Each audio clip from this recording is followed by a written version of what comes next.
Hello everybody, this is Thomas Merrick, and welcome to Drox Operative. This is a game that a few years ago I remember actually wanting to do some videos on this, and those plans got wayside somehow. I don't remember how, it's so long ago. But I've recently kind of rediscovered this game, and it's a game I really enjoy. It's from Soldak Entertainment, and I'll kind of go into why here in just a moment. They actually have a few more games that are a lot of fun. One's called Din's Curse, which is kind of, it's almost, it's kind of your medieval fantasy, almost a Diablo type game where you kind of run around as a wizard or a fighter or whatever. You collect loot, you go battle monsters and do quests like that. They very recently came out with a game called Zombicide, which when I first saw it I kind of like, I'm not that interested in it, but because I'm not too keen on the whole zombie genre. But it's actually kind of misleading. There is zombies, but it's actually almost an update of Din's Curse, an expansion. Although as I've gotten to play it a little bit more and more, there's more to it than that. It's not there's things Din's Curse is actually better at than Zombicide. But Drox Operative, they all use this kind of a dynamic campaign system. And Drox Operative, the way I would describe it is you're a spaceship, and it's almost like a combination of Diablo and Master of Orion. You're in control of one spaceship. You go around basically planet to planet, and in the background, like all these different empires are kind of dealing with each other, almost in like a traditional 4X manner. Well, except if it's all RTS. But I kind of want to pop into this and let's just go ahead and kind of explain it while we play. I do have some games going already, but I leveled up a human to level 25 because you need to level 25 before you can unlock hardcore mode, and that's kind of how I want to play this. I want to play it in hardcore mode. We die once, that's it. So I have unlocked some of like these side alternate races, but you have all these races now. The base race, they each have their own distinct looking ships, and each ship you have like an initial bonus and something that will make this ship, for example, shine. For example, this one we get a little bit of bonus to tactical computers to start out, which you'll see here in just a minute. And then every technical point and every computer point we put into it, we get additional damage and attack value. And then we have specific, there's certain like race specific components that every ship gets. We get an extra mine, a computer boost component, and then we can have like a human crew. I am going to go ahead and throw in human, just to start us out, and then we'll maybe do other races later. As far as ship name,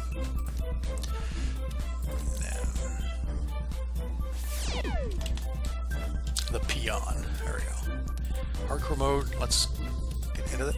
Now this is the setup sector. Now every one of their games has something similar to this. You have levels from 0 to 100, and you can basically custom build your well, in this case the galaxy, to where I want this game to be of a normal pay. It's the sector size to be small. I can choose how many races I want. I can really get detailed into this, and Drox Operative, I like keeping that minimal, mainly because the Drox Guild thing, this is part of the expansion. They added these in, and as you'll see, when we get into a game, I'll explain the guild thing here in just a minute. Let's go ahead and do a new galaxy. I'm not exactly sure what this says there. Let's get in here. Let's get doing.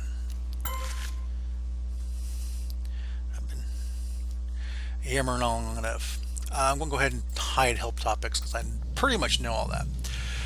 Now, for the most part, you can kind of control the ship with your mouse or the keyboard or a combination, which I usually do. First thing we do, we're looking for contact, which we actually apparently found somebody. Now, one thing this game does is I have a. We didn't count it to live this way. I feel very compelled to like hurry, which isn't necessarily the best way, but things are constantly going on in the background, and I feel pretty pressured to keep going. Okay, we've encounter the lithozoid, and they are basically, as far as I can tell, does it say actually? Let's go into not here. Yeah. Hardy lithozoids find sustenance in almost anything, and their regeneration ability gives them colonizing advantage, especially at hazardous planets. Both characteristics make them very hard to kill. Luckily, these rock men are not known for their intelligence. Their evolution didn't require it. Lithozoids destroy like a force of nature, taking what others don't want and overwhelming them with sheer number. They're avid explorers and feel a gluttonous procreative compulsion through rapid growth and expansion. So these lithozoids tend to be expansionists. They're constantly trying to like expand their borders, and they're hardy, so they get bonuses. A lot of that stuff is just kind of simulated in the background. It's not something we can see it, but we can't really. It doesn't really matter to us, like how fast they're growing. We can't physically really change it too much. There's things that'll go on that like things will get sabotaged on that planet. As a matter of fact, this planet has disruption. That's not very helpful. But you can see what it does. Is their economy is being disrupted because there's nearby monsters and so forth. So as we deal with that, their disruption will go away. They need help with their latest research. Now, there's several quests we can do as well. And as we do quests, let's go back into this one. We are part of the Drox Operative Guild, so we're kind of well, let's just read it. Drox Operative, highly skilled in weapons, war, infiltration, spying, and assassination. A Drox Operative is a deadly force for hire, independent of any government or civilization. They are exceptional in what they can do, a limitless multitude of difficult tasks. Governments turn to Drox Operatives when no one else can do the job. It won't come cheap, but their success rate is phenomenal. New operatives are sent into the world with only a ship and the knowledge that they've gained during their training, but they never fail to impress, and perhaps amass great wealth along the way. So we're kind of a mercenary guild, but as you with the operative, well, let's go into this. Well, I guess I could read that to you.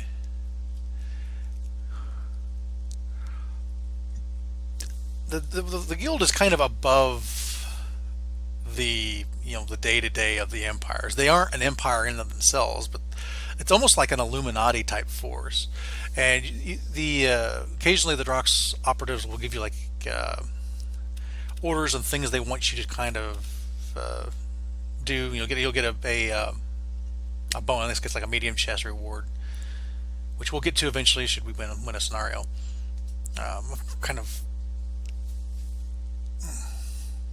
doesn't look like they have anything right now they want us to do specific, but with the option there I was talking about earlier with the Drox operative involvement, if you put it to minimum, they don't ever do anything mandatory. But if you put it anything above mandatory, they'll start throwing really weird and insane, difficult to the point of like completely ruining your game quests at you that you have to do or you lose.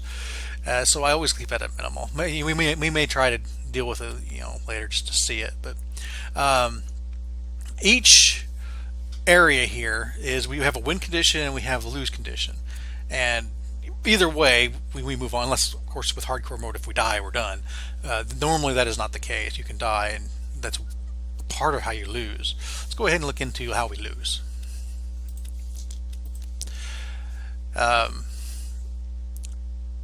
There's 3 lose conditions. Now, down here, this is just stuff that's happening that's going to make your life more difficult. But up here, you can lose militarily. Basically, if there's only one empire left and you're not allied with it, you lose militarily. If it's a diplomatic loss, if basically multiple empires who are all allied together and you're not allied with them, you lose that way. An economic loss is if you lose enough money, which really isn't going to affect us too much because the primary way you lose money in this game is by dying. And basically the lore is they spend money to clone you, and they take that as part of your economic loss here. That's really the only way you can lose. So we're never going to have to worry too much about an economic loss. So mostly what we're have to deal with is worrying about military or a diplomatic loss would be really weird. I've never seen the AI ally with each other unless I specifically worked my tail off to make it happen to begin with. So military loss is going to happen. Of course, then again we're hardcore mode, so dying just ends everything. So win progress. There's 5 ways to win. Military win. Basically, if there's only one empire left and you are allied with it, well, you win. Diplomatic win is, again, if you're allied with, basically if all that's left is in the galaxy is people that's all allied together, you win. So if you get a coalition of 3 people and you're allied to all of them, you win.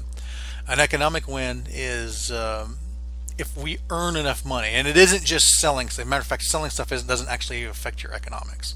It's doing quests, and I think it says here, well, solving quests, selling technology, stuff through the diplomatic trades. That stuff will gain you money where you can get an economic win. A fear win is basically if I go out there and just terrorize the galaxy, destroy really hard stuff, constantly be attacking and sabotaging the races of the galaxy, basically kind of declare war on everybody. It says here, Doomsday, deliver nuclear weapons, don't act weak. You don't act weak. So if I was trying to go for a fear win and there's a quest to rescue somebody's ship, I would actually lose fear points by going to do that quest. So you don't necessarily have to be super focused on it, but a lot of these are the easiest one to win is the military win. Diplomatic win is probably the second easiest. After that, these 3 are all hard for different reasons. Legend win is it's similar to the fear. Like you're going out, you're basically laying waste to monsters. You're helping everybody. You're doing as many quests as possible, and you'll end up getting all these legend points. And basically stuff like if you start attacking the other races, you'll start losing legend points. Looks like you only need 50 for this particular area, which we might go for a legend win. What I tend to do is when we first get in here, I don't actually go in necessarily with like, well, I want to do this kind of a win. I kind of get a lay of the land and see where things are going, and then I'll decide, well, let's go for this one because we've kind of maybe already made progress towards it. It's generally how I play. Now the game itself has you have your components. Pause it here. Oh, there it is. Okay. You have high components, or medium components, and light components. And then these are the race-specific ones. As you can see here, we've got our mine. We've got a cheap coprocessor, that's giving us additional defense and attack. And then we got our human, who's basically giving us 1 additional tactical. Got our main cargo bay, and we can actually add additional cargo bays here, which gives us additional inventory space, which is going to fill up quick because loot flies off ships. You get so much loot. We also have a deflector, which is giving us shields. A cheap ramjet, which is basically what we're using to move. I can take that off and still move, but you move really, really slow. Also, components can take damage as we go into combat, which can be really bad. If our components are taking damage, that means we're in a bad way.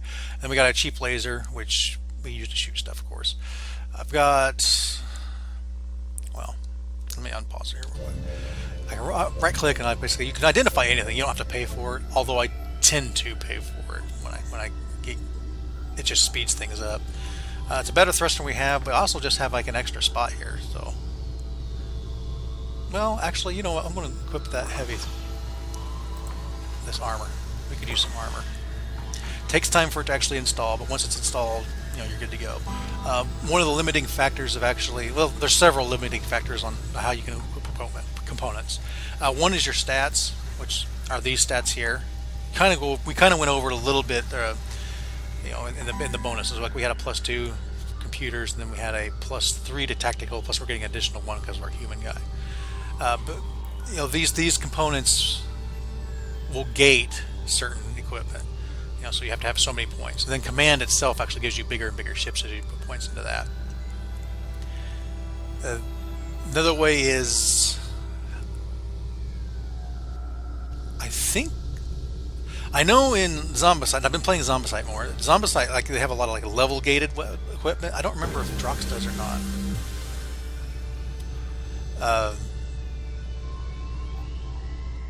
The third way stuff is gated is by your power load. Like you can exceed your power load. Like, let's see, this has a power load of, well, normally 8, because it's in a race slot. It's actually half load. So 4 of our power loads actually from there, and 21 from there. What's co-processor costing points? Yeah, a little bit. And then the laser itself is costing points. So all adds up to our power load, and there's ways you can increase your power load. And that's actually a really big gate. Now, certain equipment like this armor, and usually ramjets or later on nuclear drives and so forth, they didn't ever cost points. Did I even take a quest? I don't even know if I did.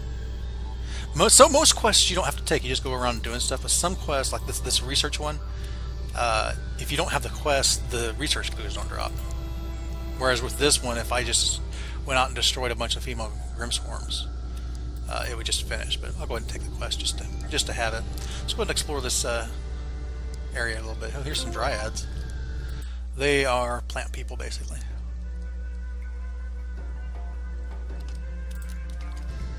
What are they doing here? Escorting. Down here you have your ship stash, and I don't think the shared stash you can't use in hardcore. Yeah, but we have like a little stash where we can, if we want to save some parts, but we don't want to keep it all in our. The problem with the stash is you still have to put cargo base in there. Oh, here's a wandering. A lot of times the wandering vendors sell cargo bays, and I really would be interested in getting something like that.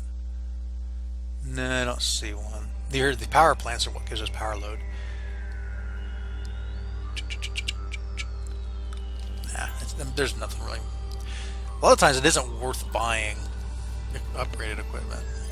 Sometimes it is, but here early, like at the very start of a new campaign, you don't ever want to really do that. That's a brunt. My goodness. Brunts are kind of like the Klingons in this game. Warriors, blood, fire, brutality. Let's go find something to fight. Good grief. There we go. There's a couple ways I can actually attack. One is actually just pushing the 1 button. Another way is if I left click on something, just hold it down, it'll go through. These ships here, and I don't know if you can see that on YouTube or not. These I can explore and get something out of. Apparently somebody wants to kill me. I don't even see it. Unless it's that. A lot of times these are booby trapped. Well, a lot of times. Sometimes they are.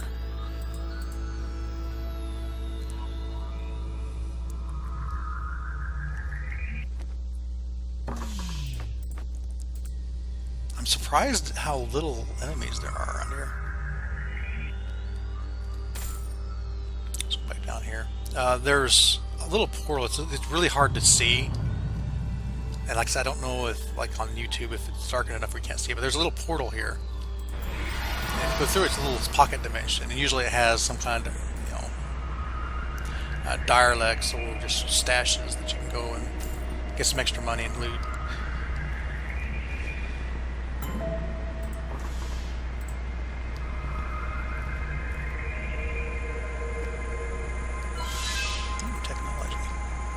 Technology is usually nice. You can sell those for a pretty penny to the races.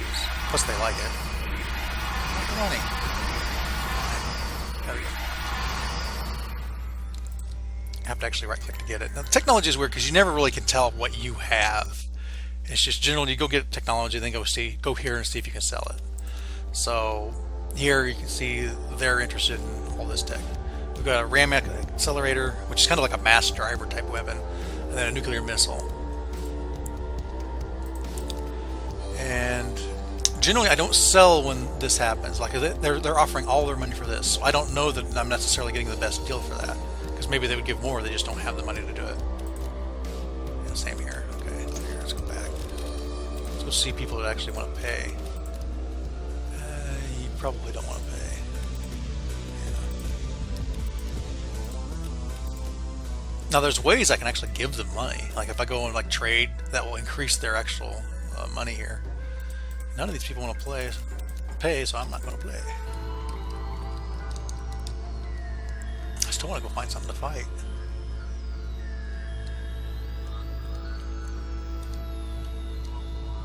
Here's the actual Dryad world. What's going on there? They got some unrest. Now with unrest and power grid failure, there's certain like trade items. Matter of fact, if I talk to them, they might actually know where some are at.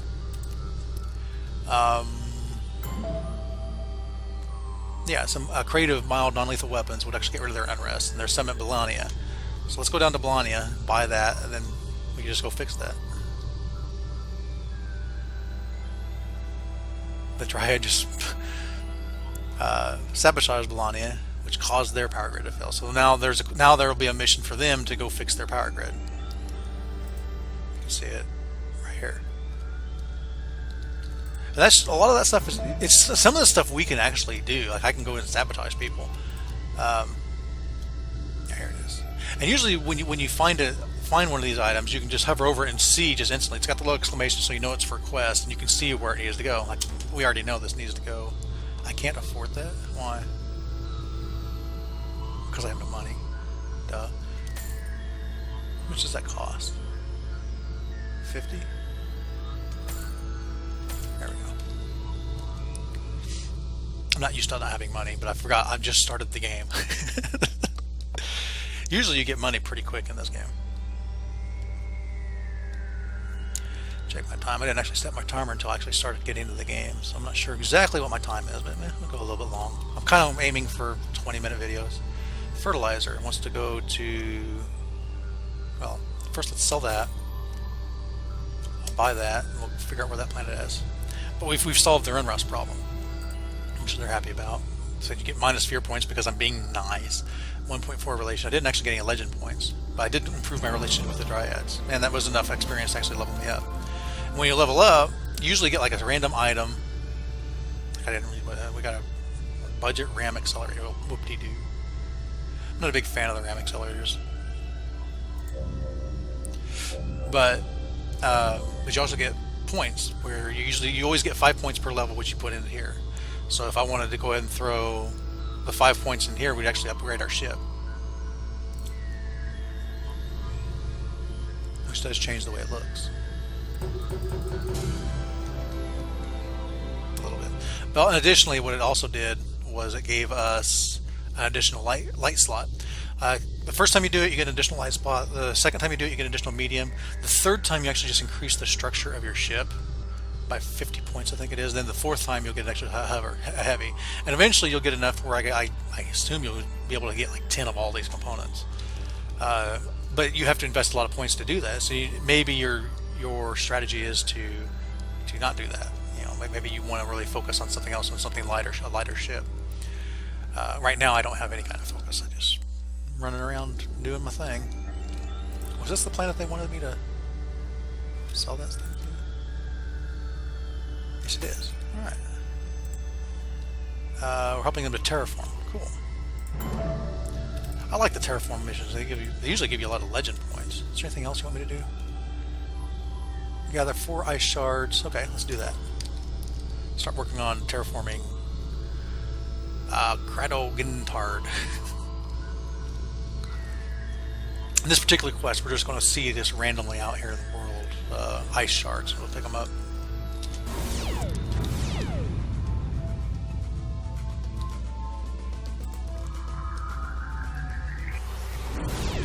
Later on in the game, I usually just ignore a lot of these stashes because I just got so many items and equipment that I don't need. Anomalies we're going to go and steer clear of for now. You can usually find some weird...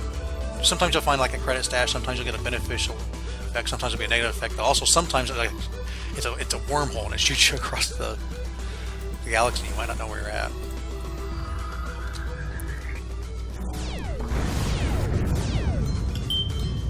There's my timer. Kind of want to find an ice shard before I go though, just to show it again. Because the plan here it is. There's an ice shard. Like I said, I just need to find 4 of these roaming around. Eventual goal. I'll do a whole session here as far as like videos are concerned, and or die, I guess. Then I'll just see. How you guys like these videos, or if you even like these games.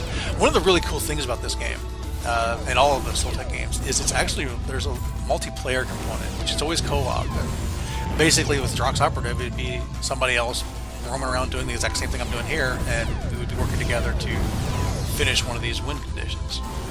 I don't think there's PvP, which I wouldn't be interested in it if there was.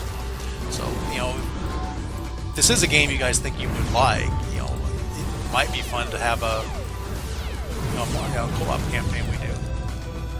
I'd love to play it. You know, I played it a little bit co-op a long time ago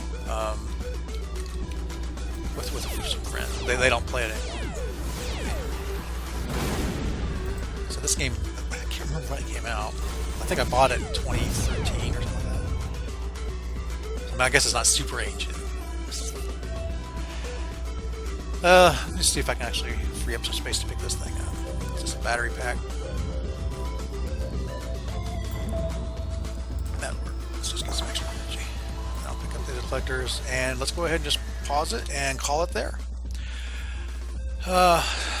Hopefully we'll keep this up, and see you next time. Till then, crash and burn.